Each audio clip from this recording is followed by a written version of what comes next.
ٹھیک ہے، یہ جنگ وہ ہوئی تھی۔ اور جو بنو بکر اور بنو طالب کے درمیان جو جنگ ہوئی تھی وہ ایک گھوڑا دوڑ تھا نا، ایک گھوڑا تھا ایک آدمی کا، دوسرا گھوڑا دوسرے کا آدمی تھا، ایک کا گھوڑا دوسرے گھوڑے سے جو انہوں نے ایک وہ لگایا تھا نا، ایک جس طرح ہوتا ہے نا کہ جس کا گھوڑا آگے چلا گیا تو اس کو انعام ملے گا، ٹھیک ہے، تو اسی وجہ سے وہ 40 سال تک اسی پر وہ جنگ ہوئی تھی، ٹھیک ہے۔ اچھا جی،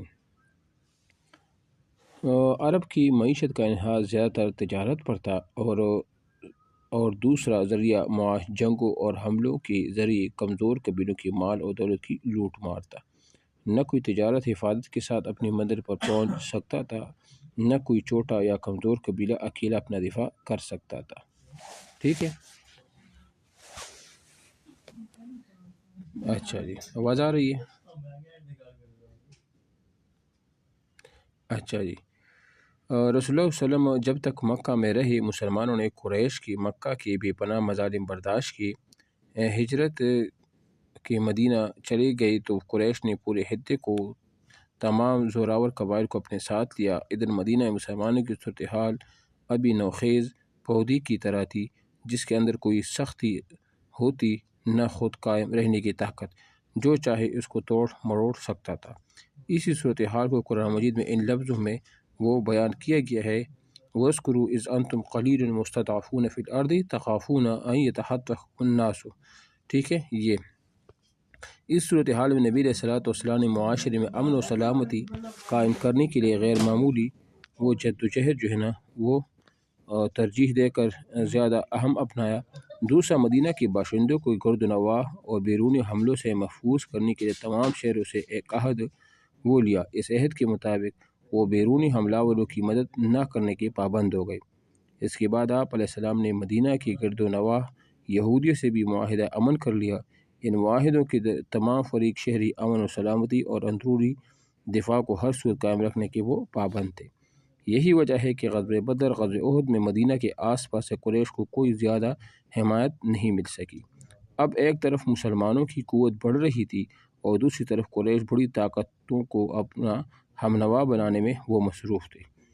اس وقت دو بڑی طاقتوں میں سے ایک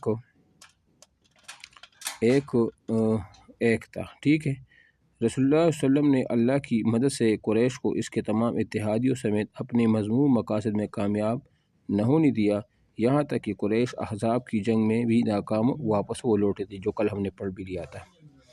رسول اللہ صلی اللہ علیہ وسلم بھی دشمن کی مسلسل کمزور کرنے اور مسلمانوں کی ہیبت دکھانے کے لیے روز بروز پیش قدمی کر رہے تھے۔ عیسائیوں کی 1,00,000 لشکر مسلمانوں کے 30,000 کے چھوٹے سے لشکر میدان بھاگنے پر مجبور کر دیا۔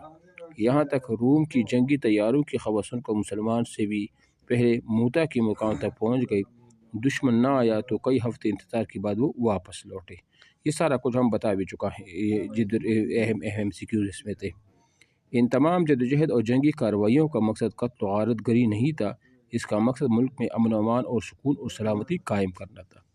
ایک طرف اللہ تعالیٰ وحی کے ذریعے امن و امان کی تعلیم دے رہا تھا، فتنہ فساد برپا کرنے اور معاشرے کو بدامنی سے دوچار کرنے کے لیے قوانین بیان ہو رہے تھے۔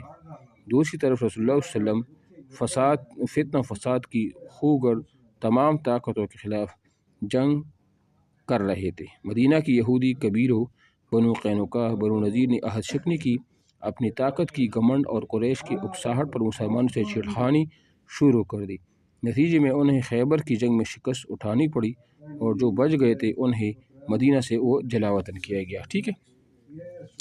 رسول اللہ صلی اللہ علیہ وسلم نے بڑی طاقتوں تک اپنا پیغام امن پہنچانے کے ساتھ آس پاس کے تمام براہزن اور ڈاکو قبیلوں کو بھی لگام ڈال دی تھی۔ فتح مکہ سے پہلے آپ علیہ السلام نے ان تمام قبیلوں سے امن کا معاہدہ کر لیا تھا، جن کا شیوہ جنگ و جدل میں راہزنی اور ڈکیتی تھی۔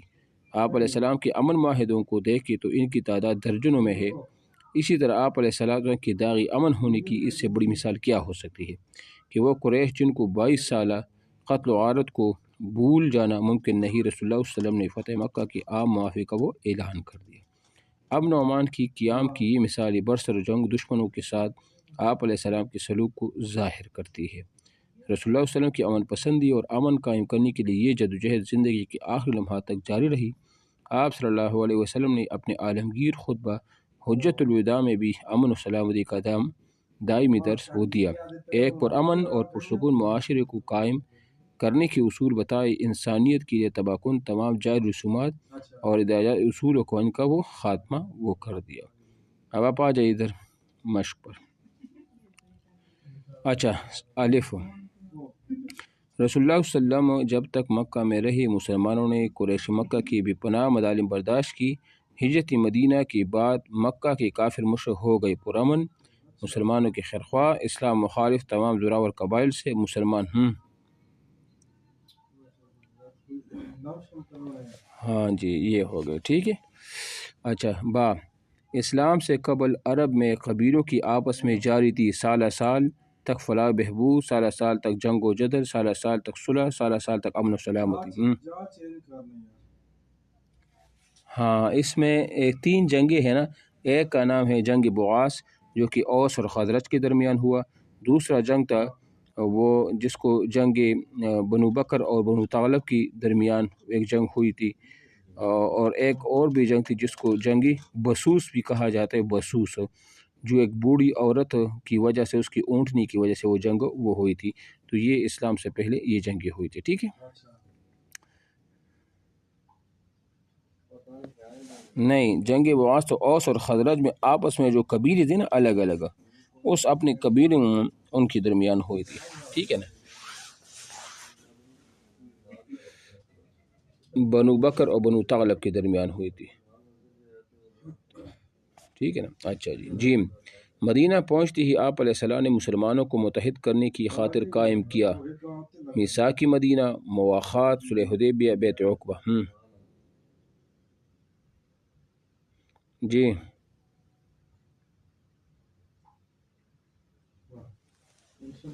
جی، مواخات ہے نا،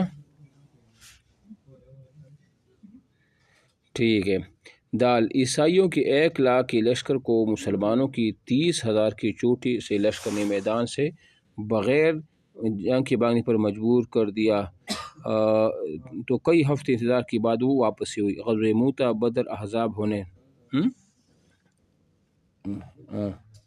ہاں، مسلمانوں کی 30,000 نہیں ہے، یہ 3,000 انہوں نے غلط لکھا ہے۔ کتنا؟ ہاں 3,000 مسلمان تھے، 30,000 جو تھے نا یہ غزوہ تبوک میں تھے، ٹھیک ہے نا۔ اس کو صحیح کرو تاکہ آپ کو پتہ چلے، ٹھیک ہے۔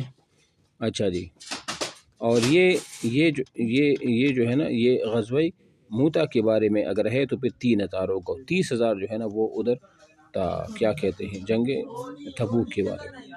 ہاں نمبر، آپ کی قائم کی گئی پرامن اور محفوظ معاشرے میں ملک کے ایک کونے سے دوسرے کونے تک سفر کرنے والی عورت کو ذرا خوف نہیں تھا، بھوک اور افلاس، قافلے سے بچڑنے، قیمتی وقت کی لٹ جانے کا، اہل و عیال کی جدائی کا۔ جی